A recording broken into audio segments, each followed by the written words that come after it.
Hello Zombie Nation, welcome back to MTG Ghoul Dude, and today I'm going to take y'all through my Tormod the Desecrator deck, EDH deck. So, little bit about Tormod. Tormod the Desecrator is a 4/2 for 3 and a black. He is a legendary zombie wizard, and he reads, whenever one or more cards leave your graveyard, create a tapped 2/2 black zombie creature token. It is partner, but I didn't think I needed a partner for how I wanted to build this commander. So the reason why I chose this commander is he's very useful in one of multiple of the combos in the deck. He also plays a pivotal role in being able to make a large army in case the combos go out the windows. So let's get into the mana ramp of the deck. So right now I have a Jeweled Lotus, a Mox Tantalite, which I'm trying out for the moment because a Mana Rock for 0, you just gotta wait 3 turns for it. Doesn't seem all that bad. I have a Lotus Petal to add quick mana. Mana Crypt for the ouchie mana, the mana that 2 mana, you lose a flip. Mana Crypt deals 3 to you. Sometimes I've almost faced death because of this. Expedition Map to get my Cabal Coffers, Urborg, Tomb of Yawgmoth, or maybe even a Nykthos Shrine to Nyx. Soul Ring, Arcane Signet, and Mind Stone, along with the 3-drop Basalt Monolith.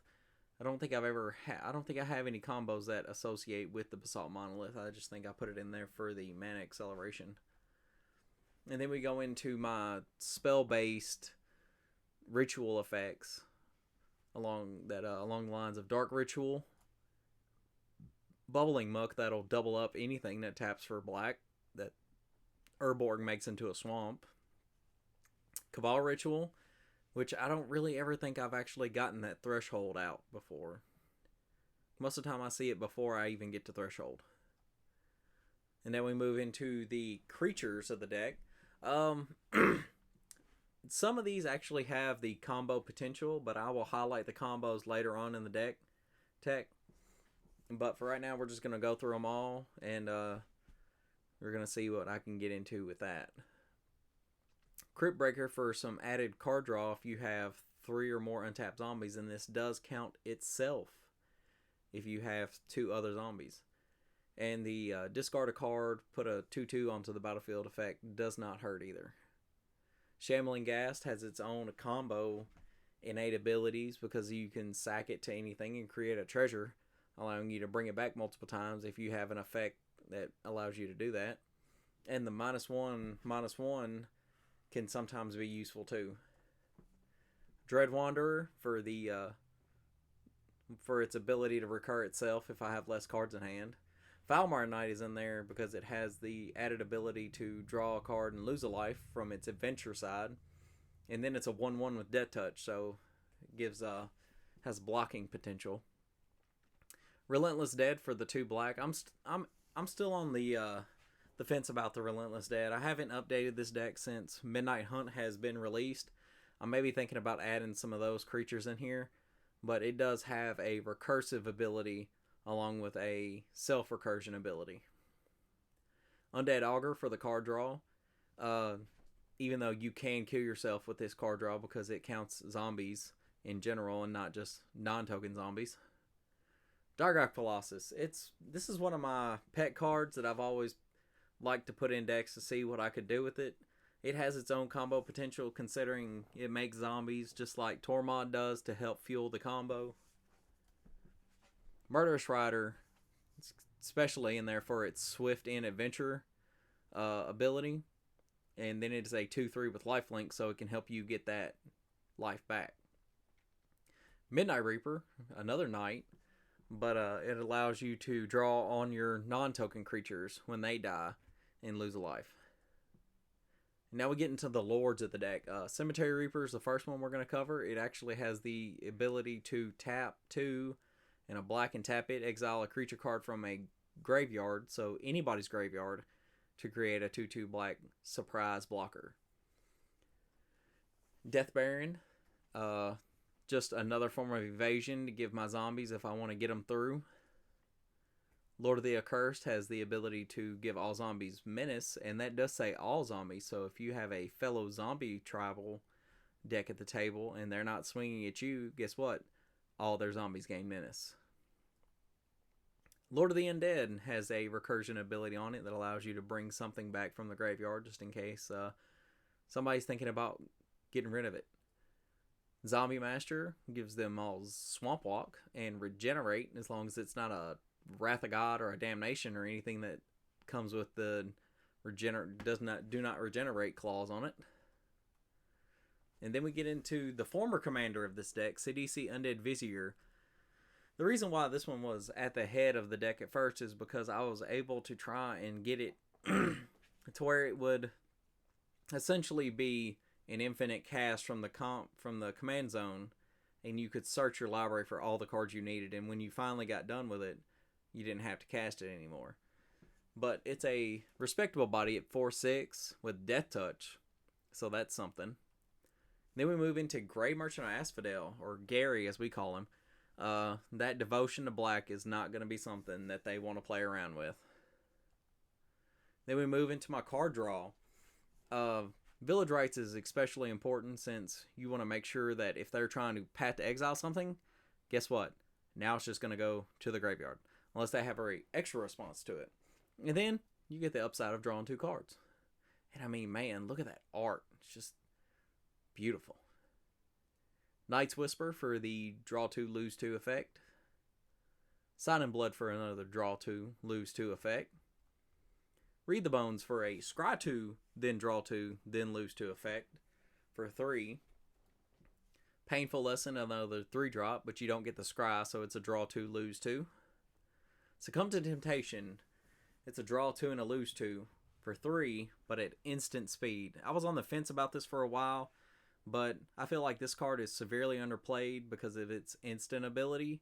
And I mean, it doesn't get that scry effect like we do on Read the Bones, but at instant speed, if you really need to draw 2 cards and you're in black, this could be very good. And then we come to the oldest trick in the book, Necropotence. Now, I can't say that for everybody this card can be a killer, but for me, I don't know if I'm responsible enough to have a Necropotence out and not kill myself trying to try to get to the combo. But the only downside is if you discard anything without a Reliquary Tower or some kind of unlimited hand effect, all those cards are exiled. And then we get into my Tutor package. Like I said earlier, this is a combo-centric deck, so it will have the most necessary of tutors. Vampiric Tutor for the instant speed before I draw. Demonic Tutor for when I just really need to get something into my hand. Grim Tutor when I want something to get into my hand for 1 more and for 3 life. Beseech the Queen, that's really just there to mess with my head because it says 2 black, 2 black, 2 black. So you can pay 6 colorless or 3 black. Most of the time I just play this card for 3 black, so.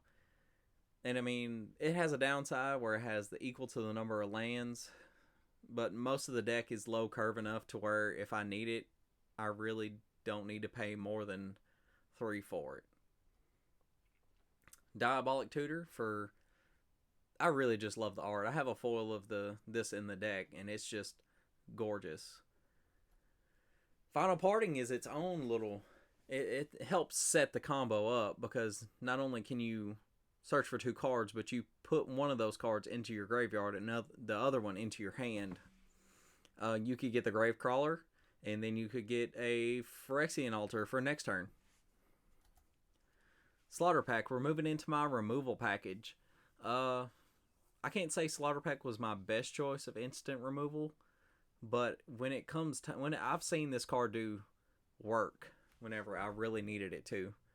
And the only downside is 3 mana, and in a big mana black deck, you really don't have that problem.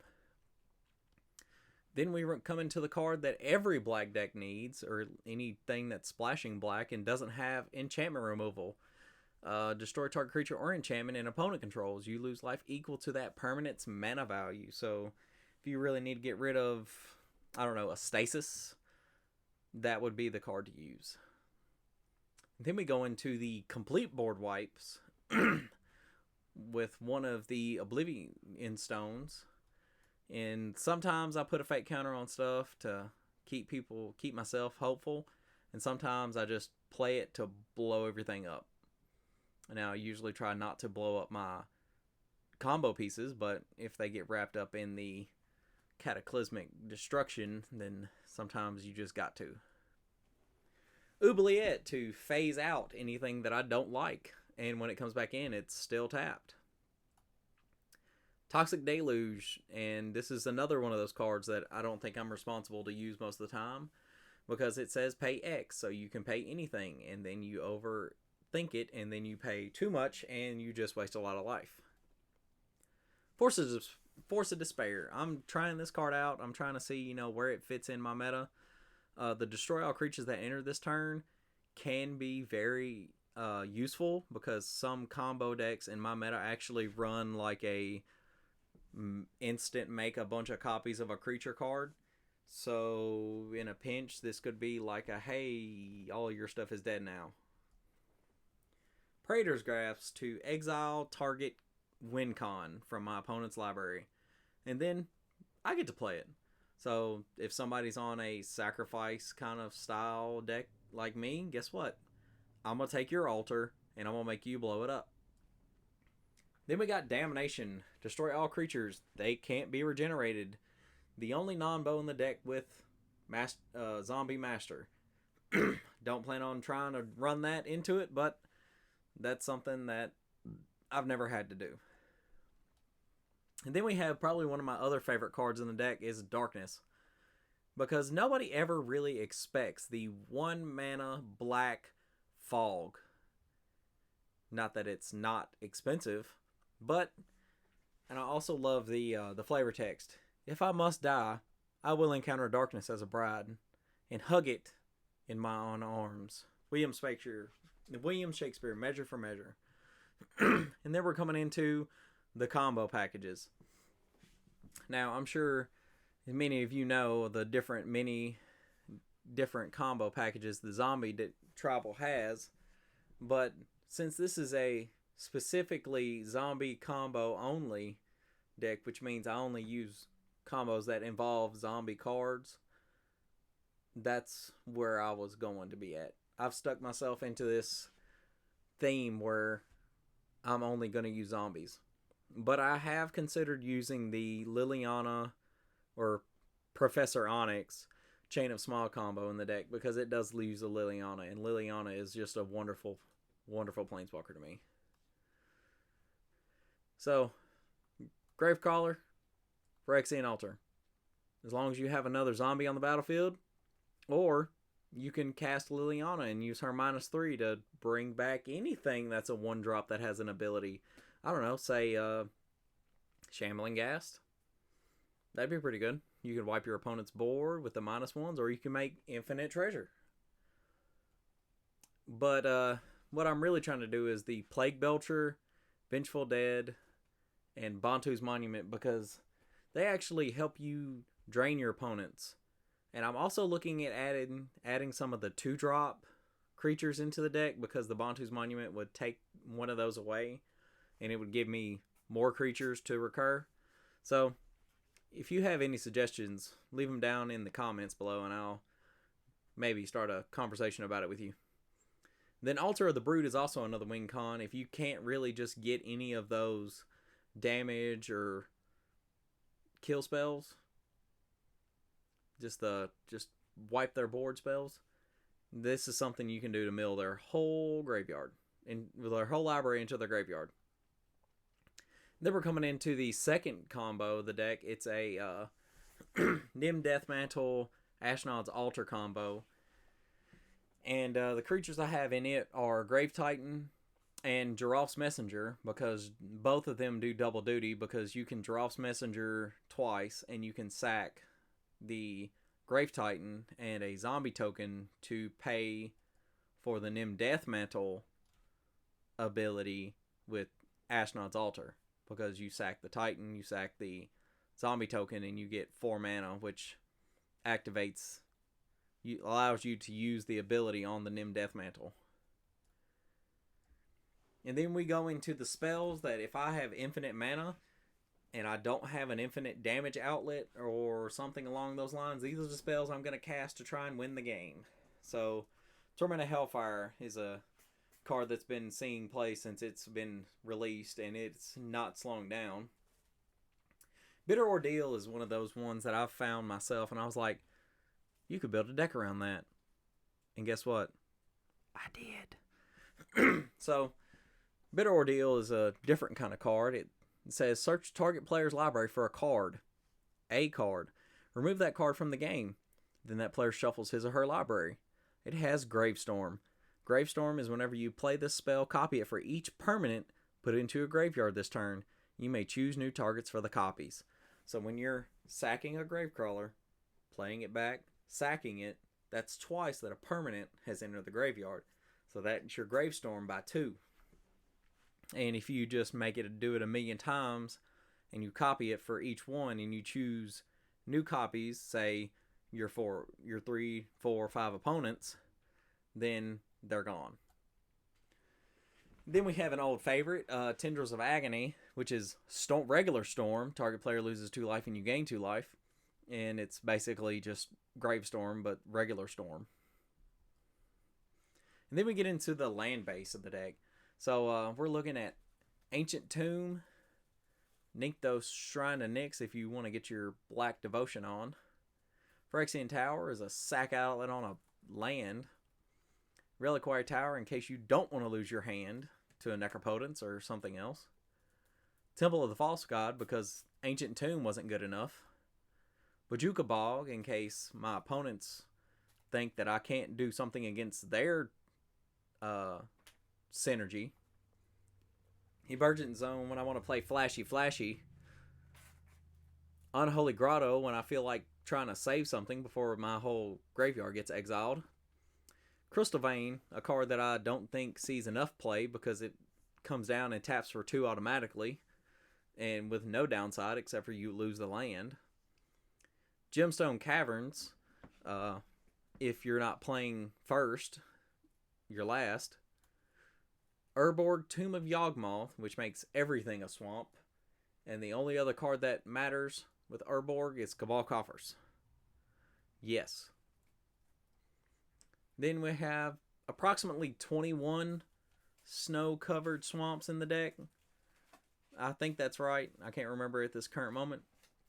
But, yeah, guys, that's the deck. And if you have any comments or something that you think I should take out or and replace it with, leave it down in the comments below.